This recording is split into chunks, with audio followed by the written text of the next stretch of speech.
So in this talk, I want to explore one of the topics that was most interesting to me as I was just getting started. And I started reading self-help books and various Nightingale Conant programs and different success packages in, at that time, what were audio cassettes, when I was probably 14. And I think it was actually 13. And if you listen to the array of material out there, you get a lot of different messages. So you'll have some people saying, you know, it's all about hard work and discipline. You'll have other people saying it's all about flow and letting it be. You have people talking about you need to make stuff happen or it's not going to happen. And you have other people talking about fate and letting things be. So these are just a couple of the many paradoxes that you'll find if you're interested in growth, if you're interested in success, if you're interested in well-being, and you want to, you know, sample the various array of tastes and flavors out there.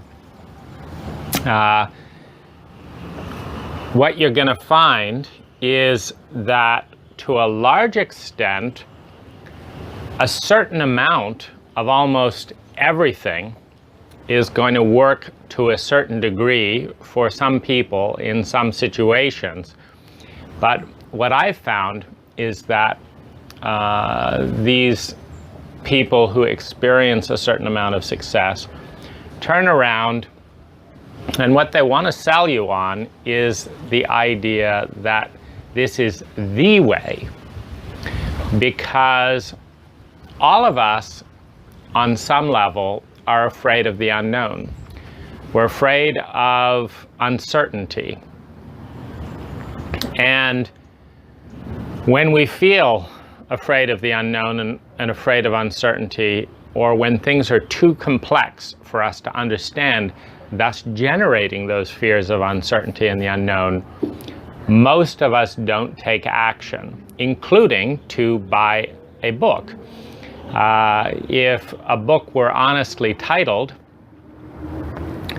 "This may work for you if you are like me at this moment in time, have these values, and have these set of circumstances and these core strengths, this could be a good book for you, but statistically speaking, it probably won't be, because you're not like me, you know, the book was written at a slightly different time, etc."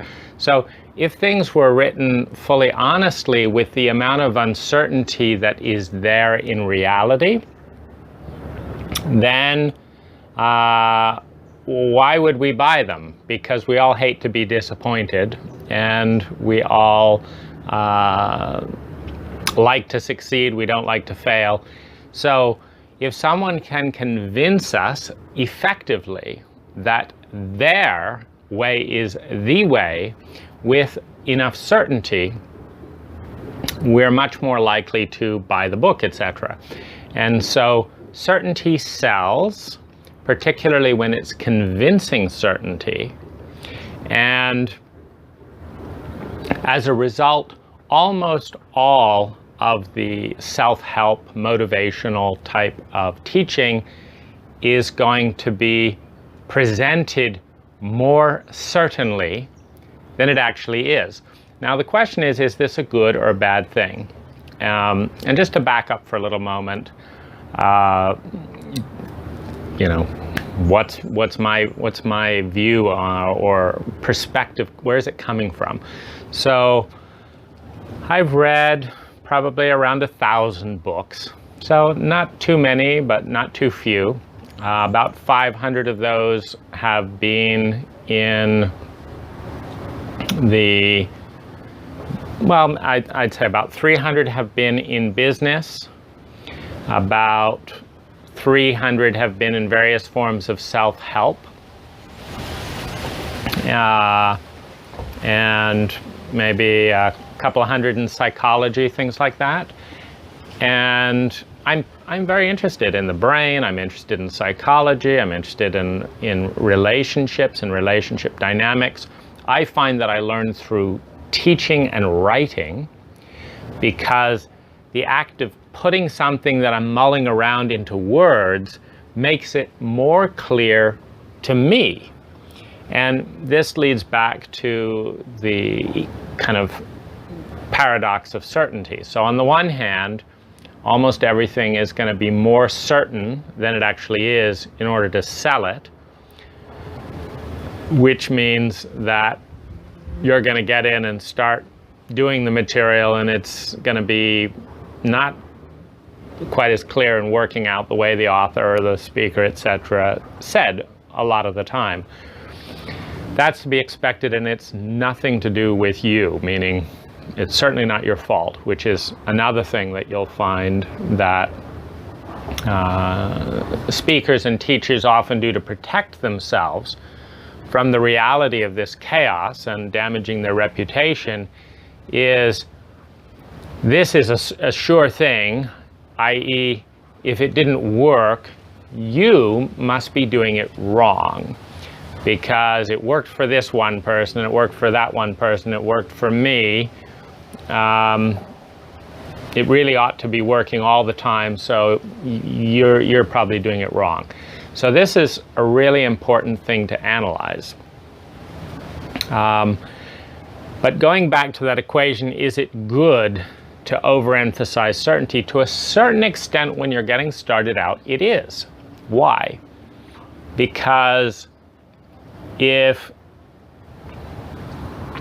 you, well, first of all, there's some value in almost all of these books. If you really overlay them in their complexity with reality, you can learn valuable things by all of them.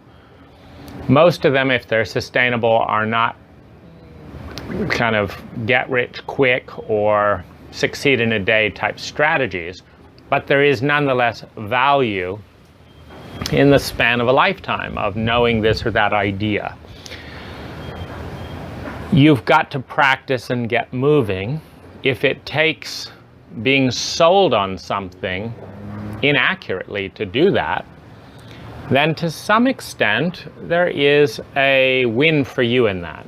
Meaning, if you get off your butt and learn the 7 principles of success because you're guaranteed $100,000 in the next year, and you spend your $5,000 and you go to the seminars and this and that, and you learn all that stuff, and then you only make $10,000 that year, and then half of that went to pay for the package and the book, but you met some interesting people, you had some new ideas, you learned some things about yourself, you learned some things a little bit about the field, you're developing a taste, and you're learning the texture of that whole geography of personal growth and self-help, which is important to learn, and which you may not have been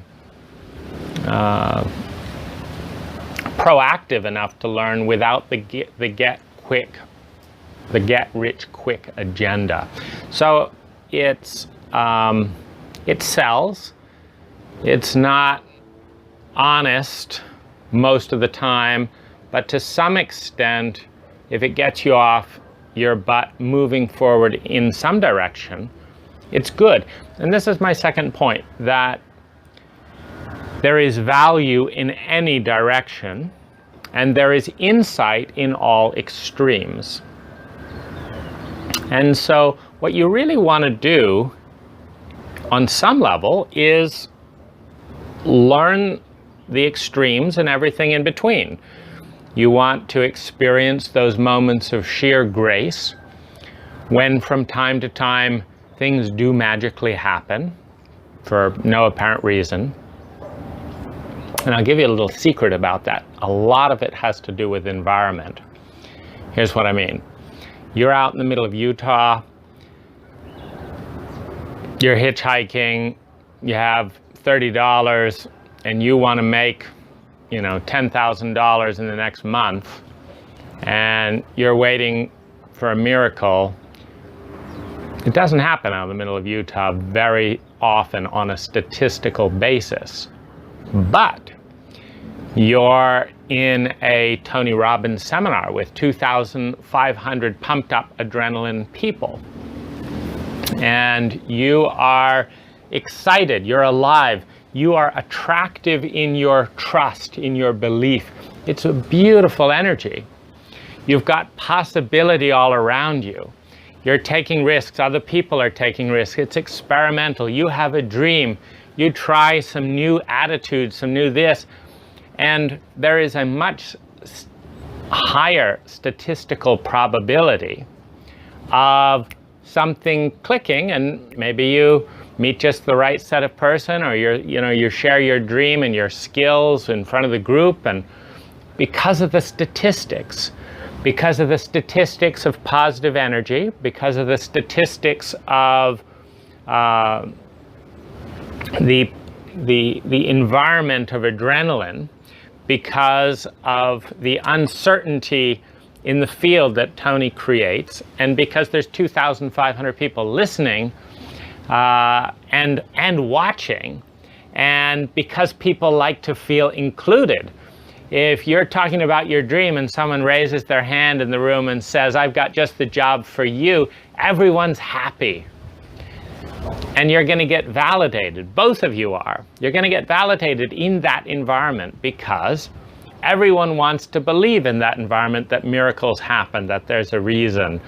And so when something that could be called miraculous happens, because it's in a high probability state, then everyone's going to be cheering for you. And they're going to be, how's that working out? And so the person who maybe made you a job offer has now an investment in being this successful manifestation of what everyone wanted to see. So they're also less likely to pull out. Once the workshop is over, they may say, gee, what did I do, offering that person a $10,000 job when I can get this virtual assistant in India to do it for $500 a month, But the peer pressure and stuff may still see it through, just as one example. And so here's what I'm saying. Data is a really valuable base point. It's incredibly successful to go back to the physics and the fundamentals of a situation.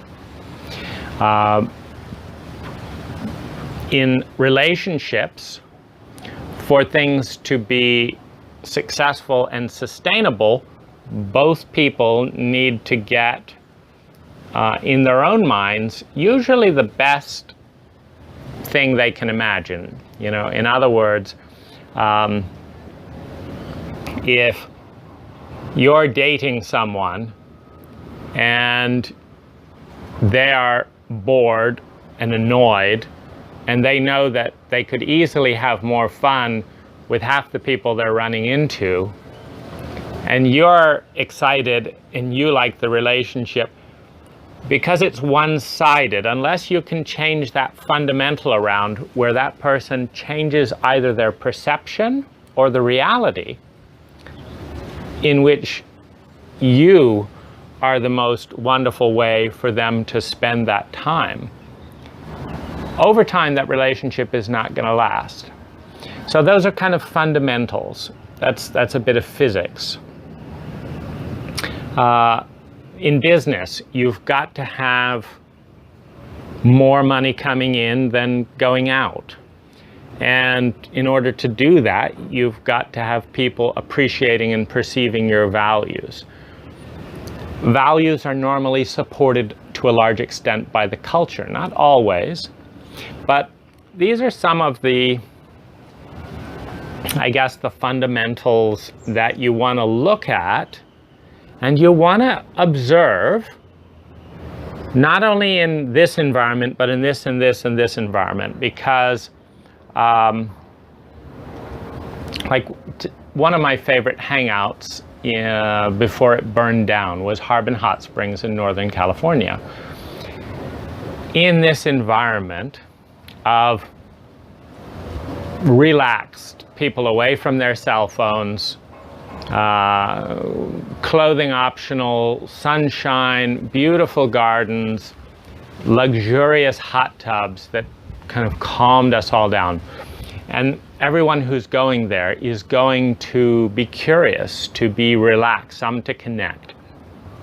So in this environment, I could sit down next to a statistically average person, and there would be a 10 times higher probability that an amazing conversation would unfold that felt deeply nourishing to both of our souls, because it took, 2.5 hours to have, and it seemed spontaneous and serendipitous. And yet it's the kind of conversation that someone choosing to spend a day and able and willing to spend a day in that environment is more likely to want to have. And so in this environment, the feelings and the truths and the things that it was meant to be, its fate, its serendipity, go with the flow, it works very well, because the flow is conducive to what you want to happen. So going with that flow means everyone's going to be happy. And if you go in there with a hard-nosed business of, I'm going to make this sale and I'm going to network and I'm going to have 3 30-second nice, power interactions in the next 10 minutes, that's going against the flow in that environment. Now, you take that same intention and you show up at a business networking meeting and you want, just things to just happen, and they don't. Just as you're finding your groove, 20 people who had their little power 30-second mindset came and went and didn't wait to hear what you had to say, and you didn't finish your sentence, and it's distressing and nobody's listening to you. And so I would say that one of the most important success principles is learning about the fundamentals of an environment that is conducive to what you want to experience, and placing yourself in that environment either by creating it consciously or by going to it. Here's an example. I went to a couple of sex parties, and I found the music too loud. Nobody wanted to have a real heart conversation. It just felt meaningless to me. A lot of the people there seem mildly depressed and not, they're trying to make an effort to get into this party vibe, but it wasn't for me. It wasn't sensitive. It wasn't emotional. It wasn't intended. It was oriented around sleeping around. So in that environment, when I try and have deep conversations, people might go into some of their painful emotions around what they were doing there and how they were using it to numb out. And then they didn't like that because they wanted to go there to party, and they disconnect. So by creating an environment, my friend who had gone there wanted to have the experience of going to a sex party for sensitive people. So we created that, a sex party for highly sensitive people. We did it the exact opposite. We had a very small group, 12 people rather than 100 people. We had a 2.5-hour ritualistic introduction of all of our feelings coming in, and what our boundaries were, and what we liked and what we didn't like. And we took the whole emphasis off of having any sex at all, that this was about just exploring and creating safety in the moment. And in this environment, connection was great. There was richness, every presence. It was all about exploring our emotions. So we succeeded 100%. So environment, creating it or choosing it. And this is on a number of levels. Where you work, what type of work, where you live, what type of home, what country you choose. Like I'm in Thailand, I come here a lot on vacation because there are things that happen 1,000% more in Thailand with less effort than they happen in the Bay Area. And those are the data points. And as a result, in 1 month, I'll have more of those kinds of experiences than I will in a whole year in the Bay Area, doing the exact same thing. And so if I want to succeed,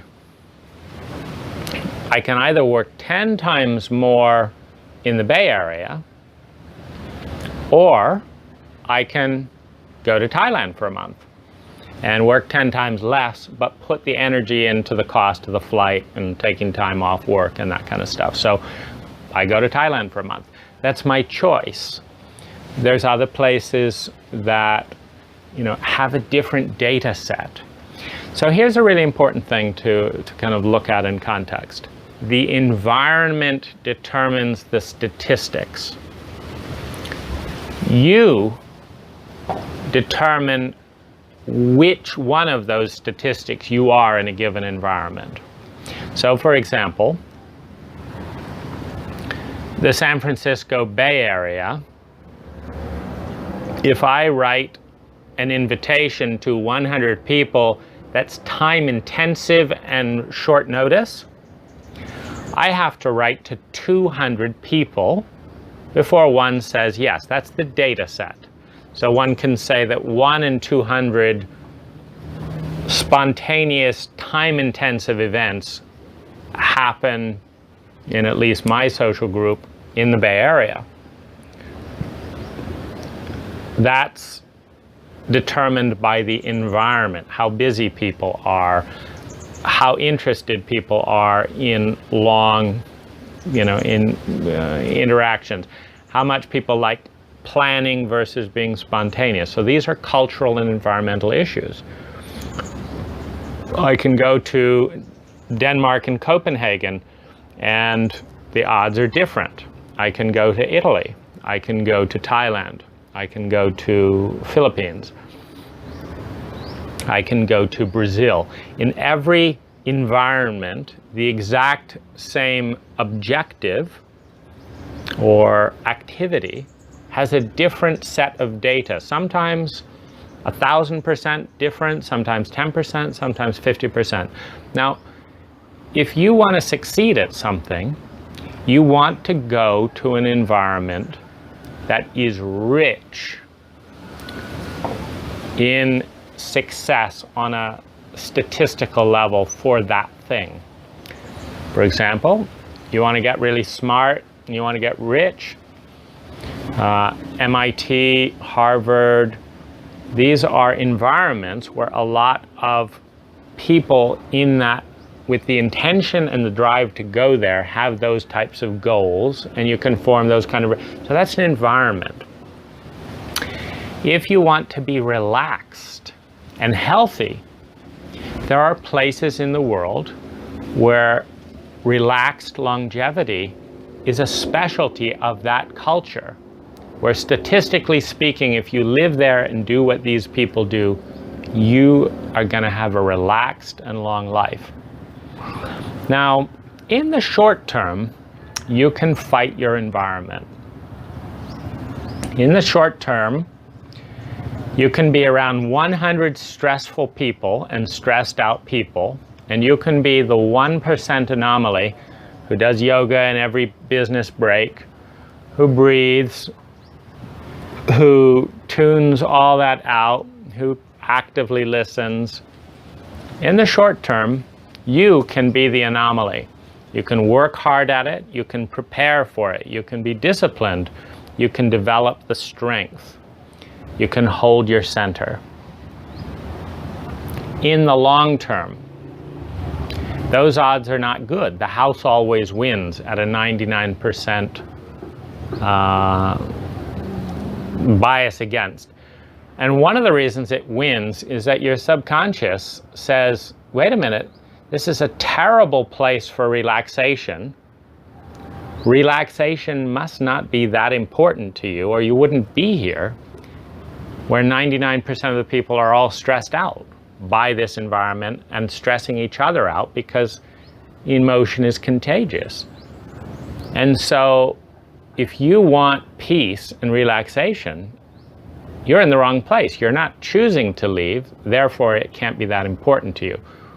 Something is more important to you than this. Maybe it's the money, maybe it's looking good, maybe it's not losing your wife and pleasing her father-in-law. Whatever it is, your brain starts orienting to that rather than saying, like, safety is my #1 goal. I'm just going to walk out in front of 100 buses and see if they all stop, or if I'm unlucky one of those times. It's not good odds. Another thing is to